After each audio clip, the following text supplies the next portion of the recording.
see and hear, please remember to like and subscribe. Today's video is sponsored by Sonic Sloth Posters. If you're into horror stories, you're probably a fan of horror movies too. Sonic Sloth Posters offer high-definition digital files of classic horror, cult, sci-fi and fantasy film posters. All the files are 300 dpi and the colours, sharpness and clarity have been enhanced to ensure they'll look beautiful on your walls. You'll receive a digital file big enough to print 26 by 39 inches without any pixelation. And as a special treat for Eeries ASMR viewers, they have provided a 25% discount code for the whole store. Just enter Eeries ASMR 25 at checkout for 25% off everything. If you're wanting high quality digital posters, check out Sonic Sloth Posters. The link is in the description. Today we're going to read The Signal Man by Charles Dickens.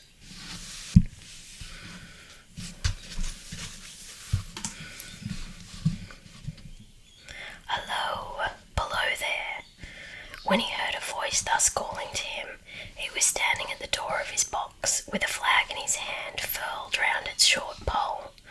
One would have thought, considering the nature of the ground, that he could not have doubted from what quarter the voice came, but instead of looking up to where I stood on the top of the steep cutting nearly over his head, he turned himself about and looked down the line. There was something remarkable in his manner of doing so, though I could not have said for my life what. But I know it was remarkable enough to attract my notice, even though his figure was foreshortened and shadowed down in the deep trench, and mine was high above him, so steeped in the glow of an angry sunset that I had shaded my eyes with my hand before I saw him at all. Hello, below. From looking down the line, he turned himself about again and, raising his eyes, saw my figure high above him.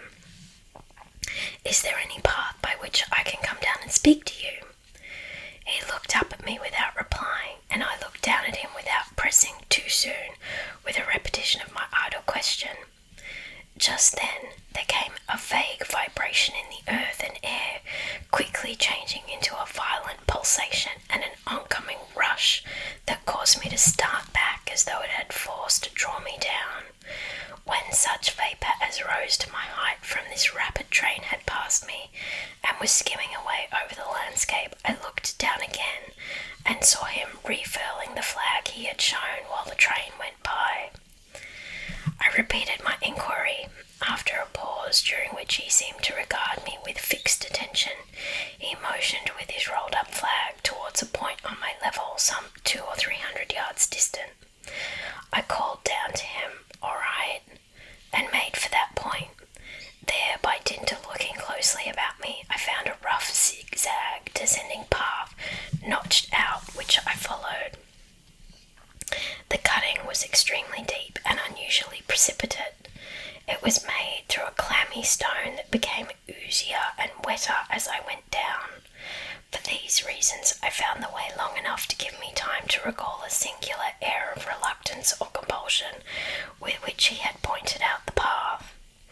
When I came down low enough upon the zigzag descent to see him again, I saw that he was standing between the rails on the way by which the train had lately passed, in an attitude as if he were waiting for me to appear.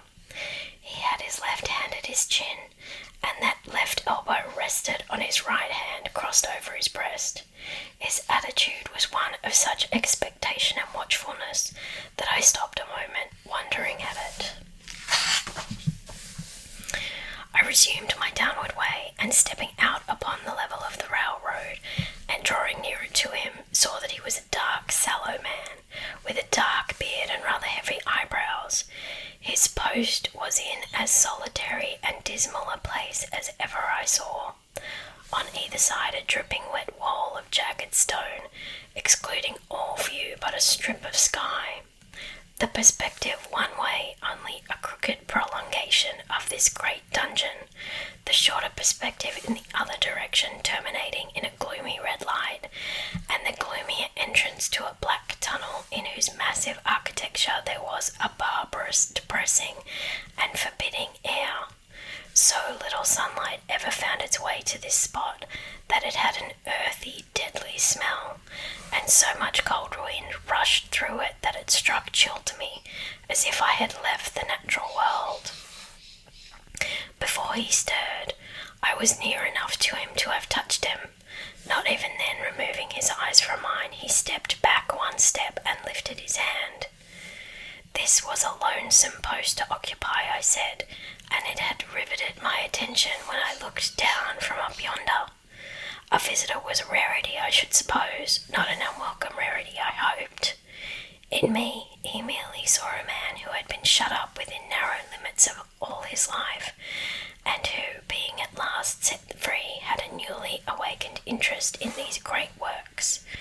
To such purpose I spoke to him, but I am far from sure of the terms I used, for besides that I am not happy in opening any conversation, there was something in the man that daunted me. He directed a most curious look towards the red light near the tunnel's mouth, and looked all about it as if something were missing from it, and then looked at me. That light was part of his charge, was it not? He answered in a low voice, "Don't you know it is?" The monstrous thought came into my mind as I perused the fixed eyes and the saturnine face, that this was a spirit, not a man. I have speculated since whether there may have been infection in his mind. In my turn I stepped back, but in making the action I detected in his eyes some latent fear of me. This put the monstrous thought to flight. "You look at me," I said, forcing a smile, "as if you had a dread of me."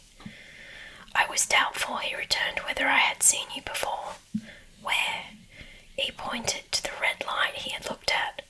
"There," I said. Intently watchful of me, he replied, but without sound, "Yes." "My good fellow, what should I do there? However, be that as it may, I never was there, you may swear." "I think I may," he rejoined. "Yes, I am sure I may."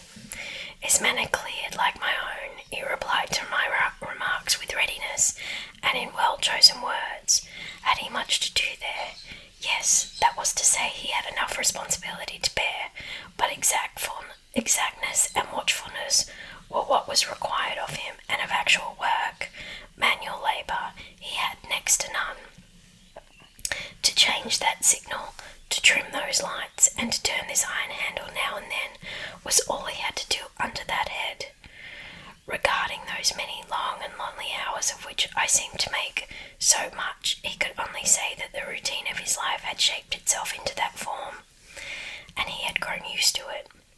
He had taught himself a language down here, if only to know it by sight, and to have formed his own crude ideas of its pronunciation could be called learning it. He had also worked at fractions and decimals and tried a little algebra, but he was, and had been as a boy, a poor hand at figures. Was it necessary for him, when on duty, always to remain in that channel of damp air, and could he never rise into the sunshine from between those high stone walls? Why, that depended upon times and circumstances. Under some conditions there would be less upon the line than under others, and the same held good as to certain hours of the day and night. In bright weather he did choose occasions for getting a little above these lower shadows, but being at all times liable to be called by his electric bell, and at such times listening for it with redoubled anxiety, the relief was less than I would suppose. He took me into his box, where there was a fire, a desk for an official book in which he had to make certain entries, a telegraphic instrument with its dial, face, and needles, and the little bell of which he had spoken.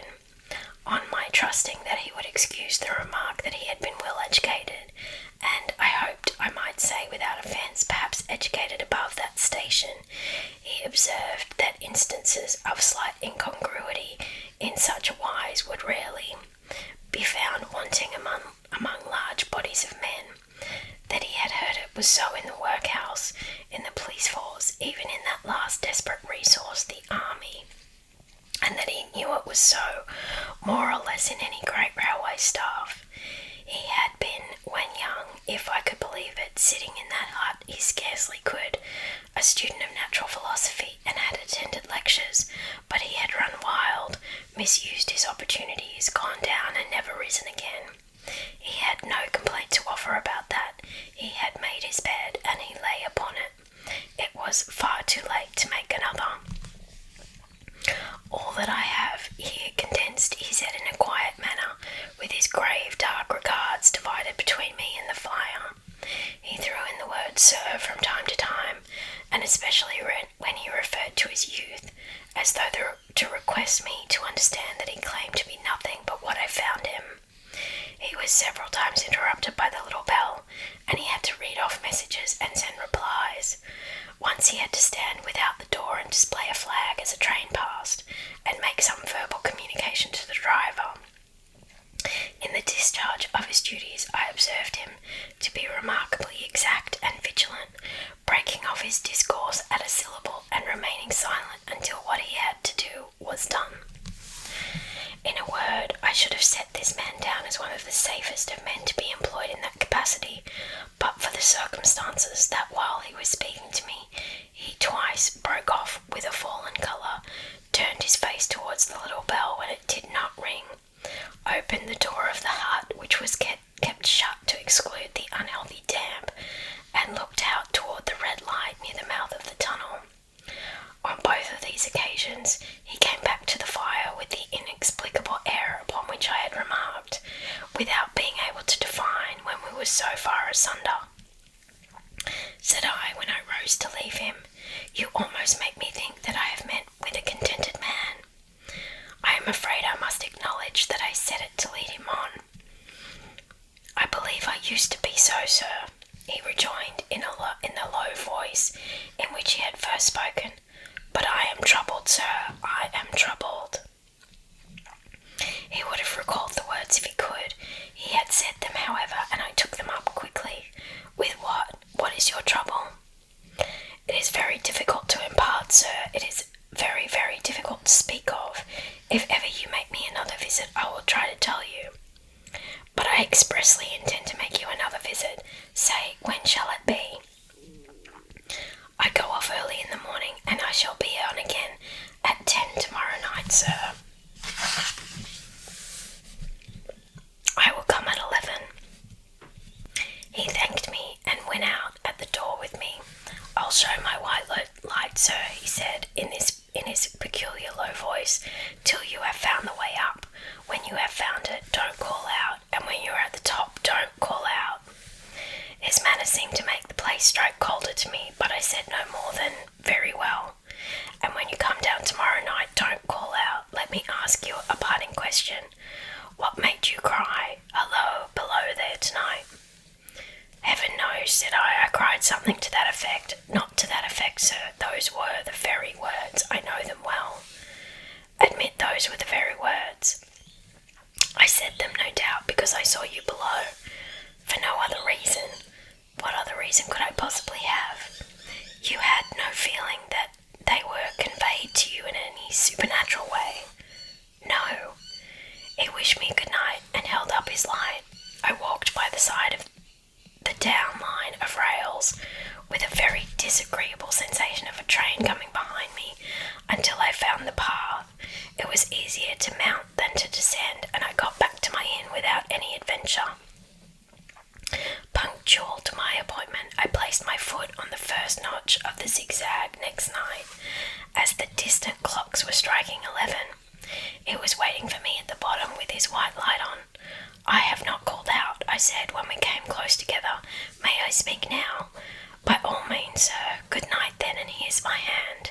"Good night, sir, and here's mine." With that we walked side by side to his box, entered it, closed the door, and sat down by the fire. "I have made up my mind, sir," he began, bending forward as soon as we were seated, and speaking in a tone but a little above a whisper, "that you shall not have to ask me twice what troubles me. I took you for someone else yesterday evening. That troubles me. That mistake. No, that's someone else. Who is it? I don't know. Like me. I don't know. I never saw the face. The left arm is across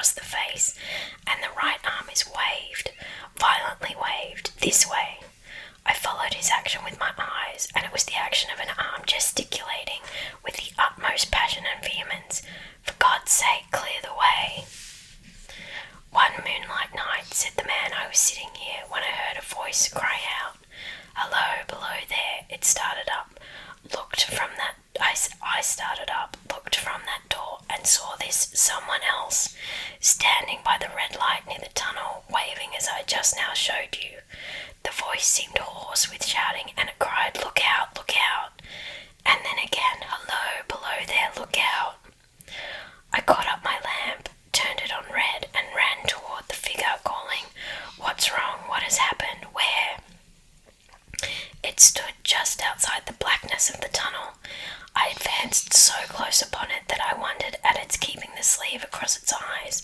I ran right up at it and had my hand stretched out to pull the sleeve away when it was gone. "Into the tunnel," said I. "No, I ran into the tunnel. 500 yards. I stopped and held my lamp above my head and saw the figures of the measured distance and saw the wet stains stealing down the walls and trickling through the arch. I ran out again faster than I had run in, for I had a mortal abhorrence of the place upon me, and I looked all round the red light with my own red light, and I went up the iron ladder to the gallery atop of it, and I came down again and ran back here. I telegraphed both ways. An alarm has been given. Is anything wrong? The answer came back both ways. All well. Resisting the slow touch of a frozen finger tracing out my spine, I showed him how that this figure must be a deception of his sense of sight, and how that figures originating in the disease of the delicate nerves that minister to the functions of the eye were known to have often troubled patients, some of whom had become conscious of the nature of their affliction and had even proved it by experiments upon themselves. As to an imaginary cry, said I, do but listen for a moment to the wind in this unnatural valley while we speak so low, and to the wild harp it makes of the telegraph wires. That was all very well, he returned, after we had sat listening for a while, and he ought to know something of the wind and the wires. He so often passed long winter nights there alone and watching. But he would beg to remark that he had not finished. I asked his pardon, and he slowly added these words, touching my arm. Within 6 hours after the appearance, the memorable accident on this line happened, and within 10 hours the dead and wounded were brought along through the tunnel over the spot where the figure had stood. A disagreeable shudder crept over me, but I did my best against it. It was not to be denied, I rejoined, that this was a remarkable coincidence, calculated deeply to impress his mind, but it was unquestionable that remarkable coincidences did continually occur, and they must be taken into account in dealing with such a subject. Though, to be sure, I must admit, I added, for I thought I saw that he was going to bring the objection to bear upon me, men of common sense did not allow much for coincidences in making the ordinary calculations of life. He again begged to remark that he had not finished. I again begged his pardon for being betrayed into interruptions. This, he said, again laying his hand upon my arm and glancing over his shoulder with hollow eyes, was just a year ago. 6 or 7 months passed, and I had recovered from the surprise and shock when one morning, as the day was breaking, I, standing at the door, looked towards the red light and saw the spectre again. He stopped with a fixed look at me. Did it cry out? No, it was silent. Did it wave its arm? No, it leaned against the shaft of the light with both hands before the face, like this. Once more I followed his action with my eyes. It was an action of mourning. I have seen such an attitude in stone figures on tombs. Did you go up to it? I came in and sat down, partly to collect my thoughts, partly because it had turned me faint. When I went to the door again, the daylight was above me and the ghost was gone. But nothing followed, nothing came of this. He touched me on the arm with his forefinger twice or thrice, giving a ghastly nod each time. That very day, as the train came out of the tunnel, I noticed at a carriage window on my side what looked like a confusion of hands and heads, and something waved. I saw it just in time to signal the driver, "Stop." He shut off and put his brake on, but the train drifted past here 150 yards or more. I ran after it, and as I went along heard terrible screams and cries.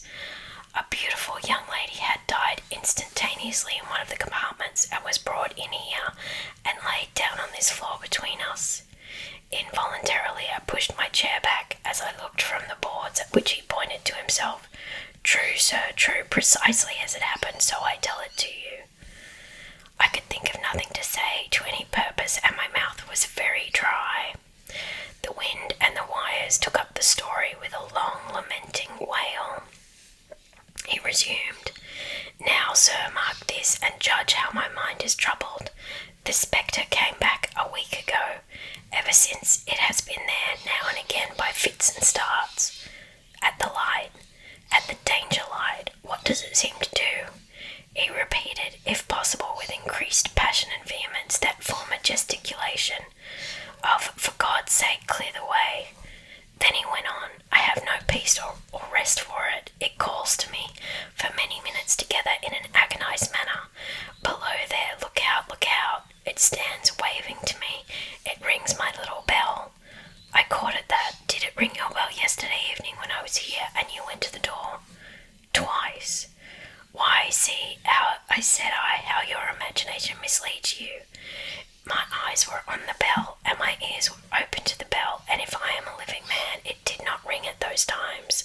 No, nor at any other time except when it was rung in the natural course of physical things by the station communicating with you."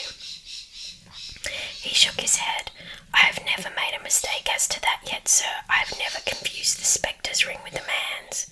The ghost's ring is a strange vibration in the bell that it derives from nothing else, and I have not asserted that the bell stirs to the eye.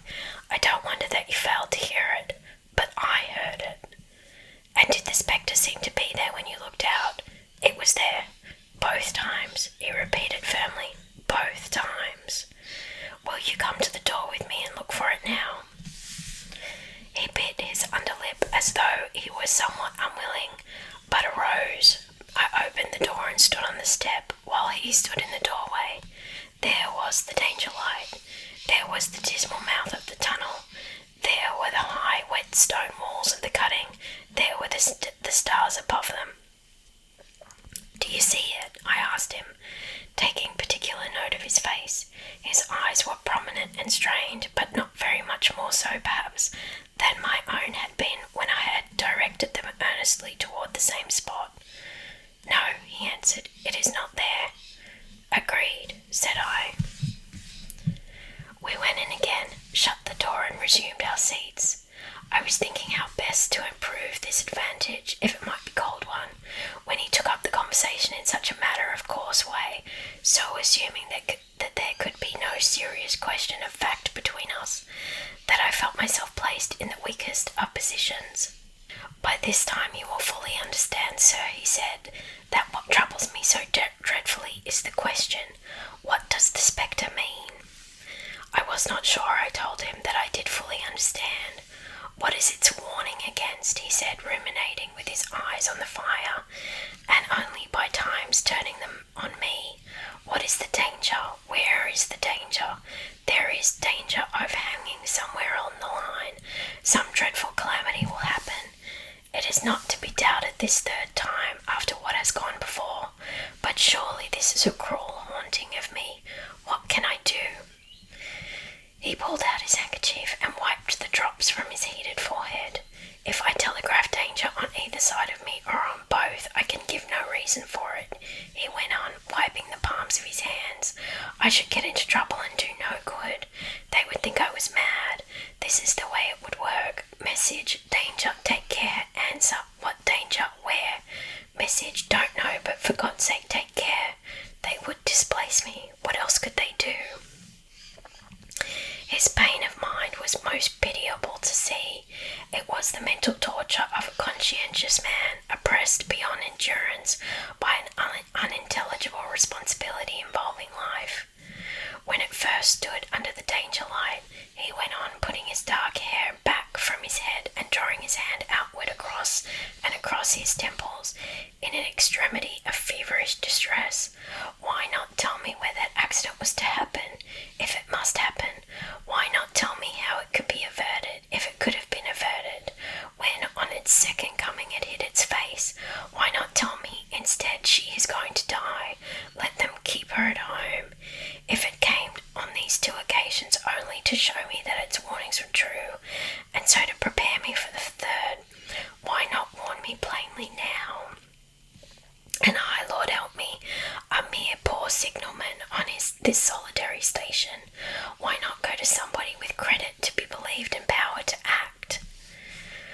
I saw him in this state, I saw that for the poor man's sake, as well as for the public safety, what I had to do for the time was to compose his mind.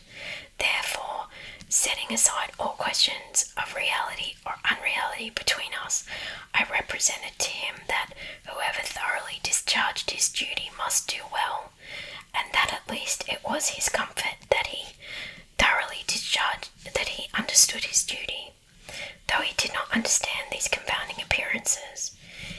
In this effort I succeeded far better than in the attempt to reason him out of this conviction. He became calm.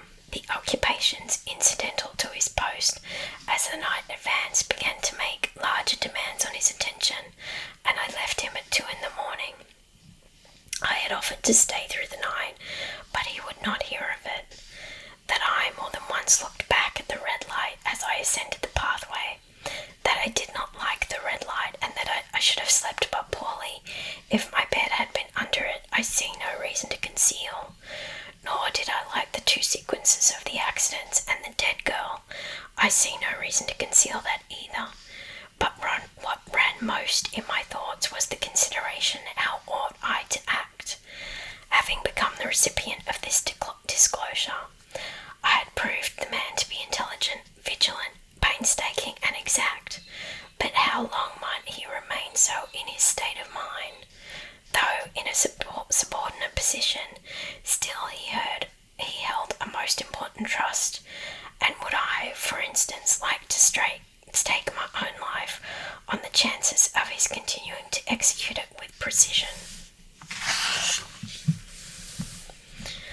Unable to overcome a feeling that there would be something treacherous in my communicating what he had told me to his superiors in the company, without first being plain with himself and proposing a middle course to him, I ultimately resolved to offer to accompany him, otherwise keeping his secret for the present, to the wisest medical practitioner we could hear of in those parts, and to take his opinion. A change in his time of duty would come round next night, he had apprised me, and he would be off an hour or 2 after sunrise, and on again soon after sunset. I had appointed to return accordingly. Next evening was a lovely evening, and I walked out early to enjoy it. The sun was not yet quite down when I traversed the field path near the top of the deep cutting. I would extend my walk for an hour, I said to myself, half an hour on and half an hour back, and it would then be time to go to my signalman's box. Before pursuing my stroll, I stepped to the brink and mechanically looked down from the point from which I had first seen him.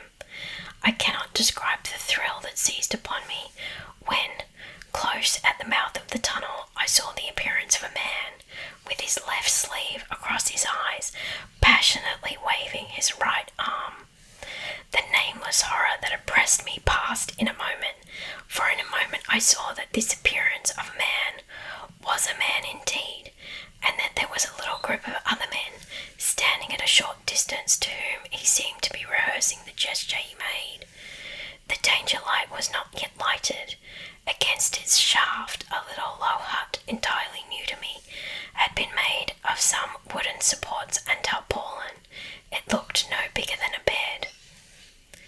With an irresistible sense that something was wrong, with a flashing self-reproachful fear that fatal mischief had come of my leaving the man there, and causing no one to be sent to overlook or correct what he did, I descended the notched path with all the speed I could make. "What is the matter?" I asked the men. "Signal man killed this morning, sir." "Not the man belonging to that box?" "Yes, sir." "Not the man I know?" "You will recognize him, sir, if you knew him," said the man who spoke for the others, solemnly uncovering his own head and raising an end of the tarpaulin, for his face is quite composed. "Oh, how did this happen? How did this happen?" I asked, turning from one to another as the hut closed in again. "He was cut down by an engine, sir. No man in England knew his work better, but somehow he was not clear of the outer rail. It was just at broad day. He had struck the light and had the lamp in his hand. As the engine came out of the tunnel, his back was towards her, and she gut him down. That man drove her and was showing how it happened. Show the gentleman, Tom." The man, who wore a rough dark dress, stepped back to his former place at the mouth of the tunnel. Coming round the curve in the tunnel, sir, I saw him at the end, like as if I saw him down a perspective glass. There was no time to check speed, and I knew him to be very careful. As he didn't seem to take heed of the whistle, I shut it off when we were running down upon him, and called to him as loud as I could. What did you say? I said, below there, look out, for God's sake, clear the way. I started. It was a dreadful time, sir. I never left off calling to him. I put this arm before my eyes not to see, and I waved this arm to the last, but it was no use. Without prolonging the narrative to dwell on any one of its curious circumstances, more than on any other, I may, in closing it, point out the coincidence that the warning of the engine driver included not only the words which the unfortunate signal man had repeated to me as haunting him, but also the words which I myself, not he, had attached, and that only in my own mind, to the gesticulation he had imitated. I hope you liked the story, my little Eeries. That was a fun one. Thank you for listening. If you have any suggestions for any other stories, just